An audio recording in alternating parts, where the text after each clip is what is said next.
એક અઠવાડિયા અગાઉ રાજકોટ કોંગ્રેસ સમિતિ દ્વારા ગુજરાત અને રાજકોટમાં વધી રહેલા ગુંડારાજને લઈને વિરોધ પ્રદર્શન અને ધરણા પ્રદર્શન કરવા માટે રાજકોટ પોલીસ કમિશનર પાસે જઈને મંજૂરી માંગવામાં આવી હતી, પણ પોલીસ કમિશનરે એક લુલ્લો જવાબ આપ્યો અને ટ્રાફિકની સમસ્યાને લઈ અને મંજૂરી ના આપી. પણ આમ તો ભારતીય જનતા પાર્ટીનો કોઈ કાર્યક્રમ હોય તો અચાનક રાતોરાત મંજૂરીઓ પણ મળી જાય છે અને રાતોરાત તામઝામ પણ થઈ જાય છે.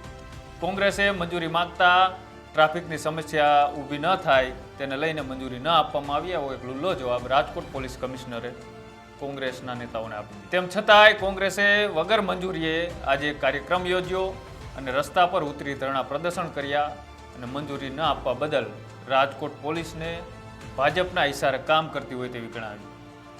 ત્યારે આ પત્રકાર પરિષદની અંદર કોંગ્રેસના નેતાઓએ સરકાર પર આકરા પ્રહારો કર્યા અને પોલીસ ભાજપ નેતાના ઇશારે કામ કરી રહી હોય અને મંજૂરી ના આપતી હોય તેવું પણ ત્યાંથી જણાવવામાં આવ્યું.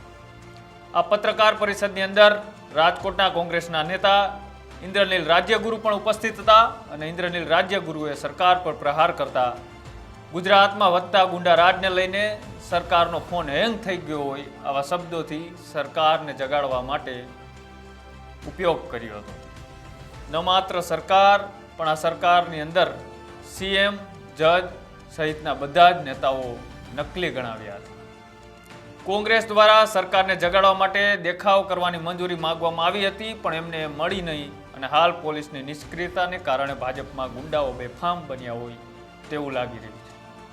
ત્યારે લોકોને એવું લાગી રહ્યું છે, ત્યારે કોંગ્રેસે કહ્યું કે જો તમારું કોમ્પ્યુટર કે તમારો ફોન હેંગ થઈ જાય તો તમે ચિંતિત થઈ જાઓ છો.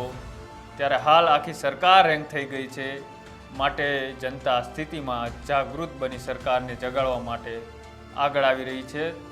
તો કમિશનરો અને ભાજપના ઇશારે કામ કરતા અધિકારીઓ વિરોધ પ્રદર્શનની પણ મંજૂરી આપતી નથી. વિપક્ષ તરીકે અમારું કામ સરકારની નિષ્ક્રિયતા અને નિષ્ફળતા જનતા સામે લાવવું એ અમારો અધિકાર છે, જે અમે કરી રહ્યા છીએ અને ભાજપના અધિકારીઓ સામે કાંડા કાપી લેવા અને ખોટું કામ કરવાની વૃત્તિ છે, તેથી અહીં કોઈ આવવા તૈયાર નથી. અને વધુમાં ઇન્દ્રનીલ રાજ્યગુરુએ શું કહ્યું એ પણ એકવાર સાંભળો. રોજે રોજ નકલી પકડાય છે, નકલી પોલીસ પકડાય, નકલી ઘી પકડાય. હવે મને લાગે છે કે અસલીનો યુગ વયો જશે આ ભાજપની સરકારમાં એવો અહેસાસ થાય છે. મીડિયા બાખૂબી એનું કામ કરી રહી છે. ગુજરાતનું મીડિયા ચાહે પ્રિન્ટ હોય કે ઇલેક્ટ્રોનિક હોય, લોકો સમક્ષ આ બધી વાત મૂકે છે. એટલે જ હું કહું છું કે હવે આ કેસ ત્યારે નકલી જજ પણ બને, બધું જ નકલી હોય. હું તો એવું કહું છું કે સરકાર પણ નકલી છે, સીએમ પણ નકલી છે, મિનિસ્ટરો પણ નકલી છે. કારણ કે અધિકારીઓને ઉપર બેસાડી અને નિર્ણય કોઈ ચૂંટાયેલા લોકોથી સરકાર ચાલે છે એવું ગુજરાતમાં નથી રહ્યું. એના કારણે આ બધી સ્થિતિઓનું નિર્માણ થયું છે. એકમાત્ર લોકોની જાગૃતિ, સમજણ, લોકશાહી અનુસારનો વ્યવહાર એ જ આ એકમાત્ર આનો જવાબ છે. લુખાગીરી પણ રાજકોટમાં બહુ વધી છે. એક ટોળકી હમણાં પકડાણી, 1.5 કલાકની અંદર 4 જગ્યાએ 4 લોકો સાથે લૂંટ અને હત્યાના પ્રયાસ જેવા ઘટનાઓ બની 1.5 કલાકની અંદર જાહેરમાં. લુખી પાર્ટીના લુખી સરકારમાં લુખાઓનું જ રાજ ચાલે એ બહુ સ્વાભાવિક છે. અગ્નિકાંડ પછી રાજકોટમાં અધિકારી કોઈ ટકવા તૈયાર નથી. કોમ્પ્યુટર હેંગ થઈ જાય તો વ્યક્તિ ચિંતિત બની જતો હોય છે, આકુળ વ્યાકુળ થઈ જતો હોય છે. કમનસીબે ગુજરાતમાં ભાજપની આટલા વર્ષોની સરકારના વહીવટથી એની ભ્રષ્ટ માનસિકતાને લઈ આખું તંત્ર હેંગ થઈ ગયું છે. પોલીસની નિષ્ક્રિયતા આંખે ઉડીને સામે આવે છે.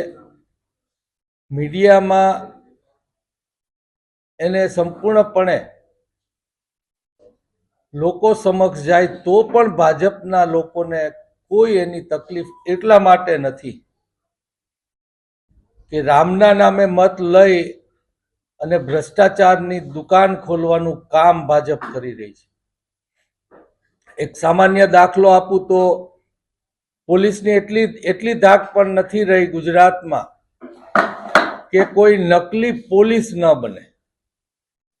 નકલી પોલીસ બનવાની પણ હિંમત લોકો કરતા હોય ત્યારે ઉડીને આંખે વળગે એવી પોલીસની નિષ્ક્રિયતા સામે આવે છે.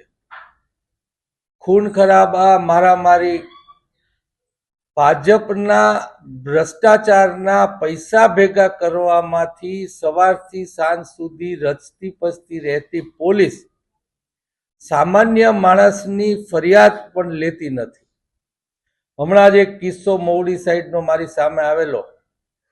એ બેનને કોઈ સામાન્ય પ્રશ્ન હશે, ફરિયાદ કરવા ગયા અને એની ફરિયાદ લેવામાં ન આવી. પોલીસ કમિશનર આગળ ગયા તો હળવી ફરિયાદ કરીને વાતનો સંકેલો કરવામાં આવ્યો.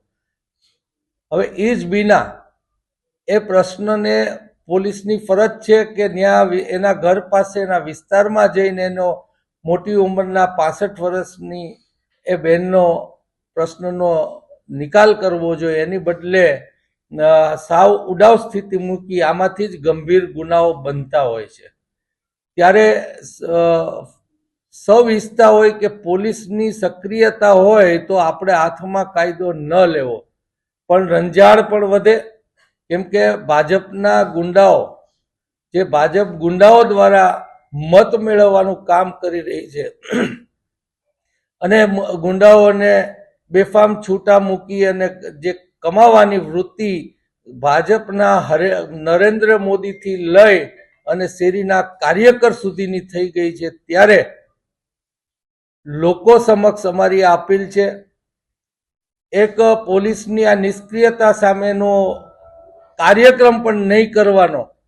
આ પ્રકારની માનસિકતા જ્યારે સરકારની બની હોય ત્યારે મારી લોકોને વિનંતી છે કે તમારો ફોન કે તમારું કોમ્પ્યુટર હેંગ થઈ જાય તો પણ તમે ચિંતિત હો છો, તો તમે આ દેશના મતદાર માલિક છો. ત્યારે આપ સૌ જાગૃત બનો. કેમ કે હવે જ્યારે સિસ્ટમ હેંગ થઈ ગઈ હોય ત્યારે એ સિસ્ટમને સુધારવાનો અધિકાર એક સામાન્ય મતદારને છે. ત્યારે હું રાજકોટના ખાસ કરીને રાજકોટના અને ગુજરાતના લોકો જાગૃત થાય અને આ સરકારને ઝંઝોળે અને એમના મત દ્વારા ઝંઝોળે એવી અપેક્ષા હું રાખી રહ્યો છું. સક્રિય રાજકારણમાં હોવાથી નજીકથી સ્થિતિઓને જોતા મને આ લાગ્યું કે આપણે આ વાત લોકો સુધી પહોંચાડવી જોઈએ. એનો અમારો પ્રયત્ન છે. આપ સૌ મીડિયા મિત્રોનો ખૂબ ખૂબ આભાર. જય હિન્દ. અધિકારીઓ પાસે કાંડા કપાવી, ખોટું કરાવી પૈસા કમાવાનું કામ ભાજપ કરે છે અને અધિકારીઓ નસીબ જોગે ક્યાંક જાયગા છે, એનું ખોટું કામ કરવાની ના પાડે છે, ત્યારે એ લોકો પર પ્રેશર કરવામાં આવે છે.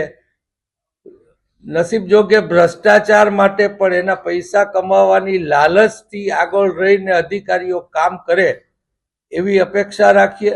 આજે રાજકોટમાં પોલીસ કમિશનર ગમે એવા સારા આવે કે મ્યુનિસિપલ કમિશનર ગમે એવા સારા આવે, હરેક ગામમાં એક વ્યક્તિની ભાજપ સરકાર દ્વારા ભાજપ પાર્ટીના વ્યક્તિની નિમણૂક કરવામાં આવે છે કે જેના કૈયામાં પોલીસ કમિશનર, કલેક્ટર અને મ્યુનિસિપલ કમિશનરે કામ કરવાનું હોય છે. આ સ્થિતિમાં પોલીસ કમિશનરની નીચેનો સ્ટાફ પણ ભાજપ સાથે સંકળાયેલો હોય છે. એ ધારે તો પણ સારું કામ ન કરી શકે એ સ્થિતિનું ગુજરાતમાં નિર્માણ ભાજપે કર્યું છે. હમણાં રાજકોટ પોલીસમાં અનેક જગ્યાએ અનેક પોલીસ સ્ટેશન ક્રાઇમ બ્રાન્ચ હોય, હવાલા કાંડના આક્ષેપો ખૂબ જ થઈ રહ્યા છે. આના પર આપનું શું?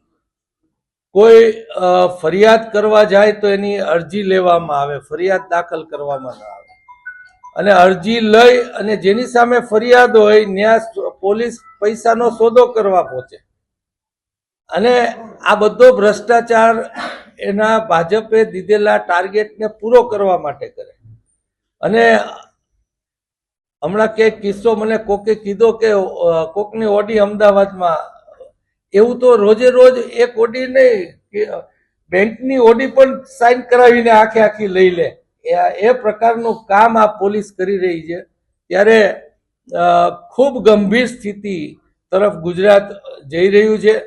કમનસીબે બિહારમાં ક્યાંક સુધારો આવે છે, પણ ગુજરાત બિહારની સ્થિતિમાં ગરકાવ થઈ રહ્યો એવું લાગે છે.